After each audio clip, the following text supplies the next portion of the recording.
నూతనంగా ఏర్పాటు చేయనున్న మామిడి మార్కెట్ అభివృద్ధికి అన్ని విధాల సహాయ సహకారాలు అందిస్తానని మొదటి విడుదల 20 లక్షల రూపాయలు కేటాయిస్తున్నానని రాష్ట్ర పర్యావరణ ఐటీ మరియు దేవాదాయ శాఖ మంత్రి కొండ సురేఖ అన్నారు.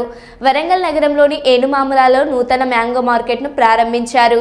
తెలంగాణలోని అతిపెద్ద మ్యాంగో మార్కెట్ మనదేనని, ఇక్కడి నుండి భారతదేశంతో పాటు ఇతర దేశాలకు మామిడి ఎగుమతి అవుతుందని, మన ఉమ్మడి వరంగల్ జిల్లాలోనే నాణ్యమైన మామిడి సాగు చేస్తున్నారని, ప్రతి ఒక్క వ్యాపారి సమన్వయం పాటించి మార్కెట్ను అభివృద్ధి చెందే విధంగా ప్రయత్నం చేయాలని, మార్కెట్కు కావాల్సిన మౌలిక వసతులు స్థానిక శాసనసభ్యులు నాగరాజు జిల్లా మంత్రి అయిన తాను ముఖ్యమంత్రి దృష్టికి తీసుకువెళ్లి సమస్యలు పరిష్కరిస్తామని, ముఖ్యంగా వ్యాపారులు మామిడి రైతులకు మంచి ధరలే వచ్చే విధంగా కృషి చేయాలని కొండ సురేఖ అన్నారు.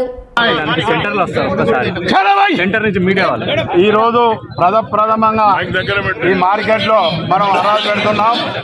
జాగ్రత్త అందరూ చూసి పాడుకోండి. 61, 65, 70, 99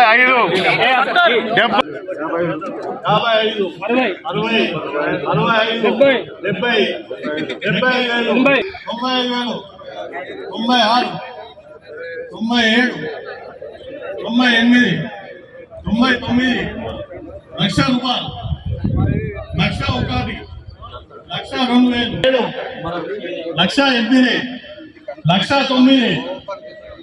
1,09.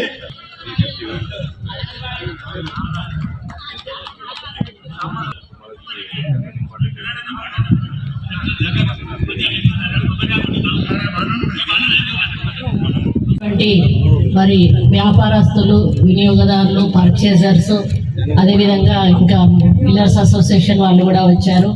ఆ పత్రికా సోదరులు, అదేవిధంగా ఈరోజు ఈ మార్కెట్ యార్డ్ ఓపెనింగ్ చేసుకోవడం చాలా సంతోషంగా ఉంది. ఎందుకంటే నేను గతంలో ఎమ్మెల్యేగా ఉన్నప్పుడు మరి ప్రతిరోజు కూడా వాళ్ళు పాపం అడుగుతూ ఉండేది.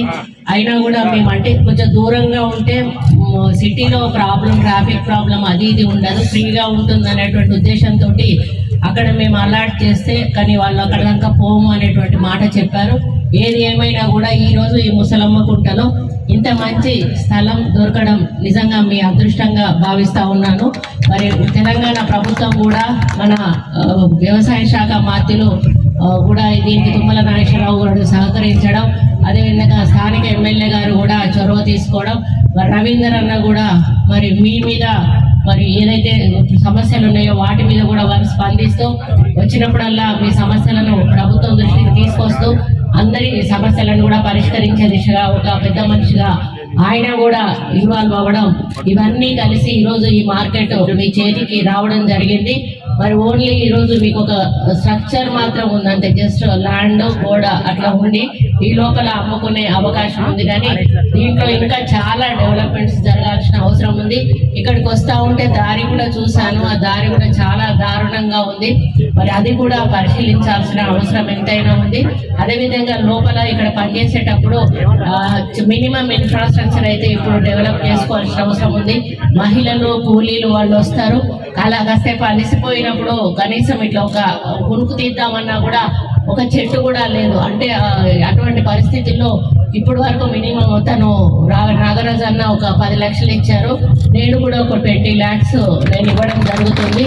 కలెక్టర్ గారు ఏవైతే ఎమర్జెన్సీ ఉన్నాయో వాటిని వెంటనే టేకప్ చేసి మరి మళ్ళీ ప్లేస్ కూడా చూసుకోండి, అడ్డదిడ్డంగా కట్టి మార్కెట్ డిస్టర్బ్ చేయకుండా మరి ఒక పద్ధతి ప్రకారంగా కన్స్ట్రక్షన్స్ మొదలే ఒక ప్లాన్ వేసి ఆ ప్లాన్ ప్రకారం ఒక్కొక్కటిగా కట్టుకుంటూ పోతే బాగుంటుంది అనేది నా యొక్క అభిప్రాయం.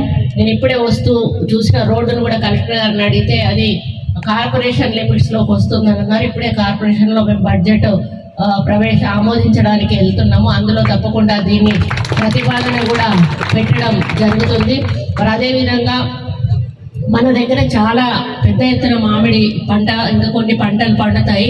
అవి ఇక్కడ పండినప్పుడు బయట నుంచి వచ్చిన వ్యాపారస్తులు కొనే వాళ్ళు ఎవరైతే ఉన్నారో వాళ్లకు ఇబ్బందే, మన వాళ్లకు ఇబ్బందే. అటువంటి సమయంలో మన వాళ్ళు వేరే ప్రాంతాలకు వెళ్ళి అమ్మేటువంటి పరిస్థితి ఉండేది. దానివల్ల వీళ్ళకి ట్రాన్స్పోర్టేషన్ ఛార్జెస్ వేస్ట్ అవుతాయి. మరి అక్కడ దాకా పోయినాక గిట్టుబాటు ధర వస్తుండొచ్చు, రాకపోతుండొచ్చు.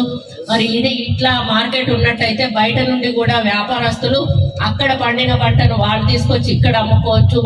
అంటే ఇక్కడ కొన్ని మన దగ్గర పండని ఫ్రూట్స్ ఏవైతే ఉన్నాయో మన వాళ్ళు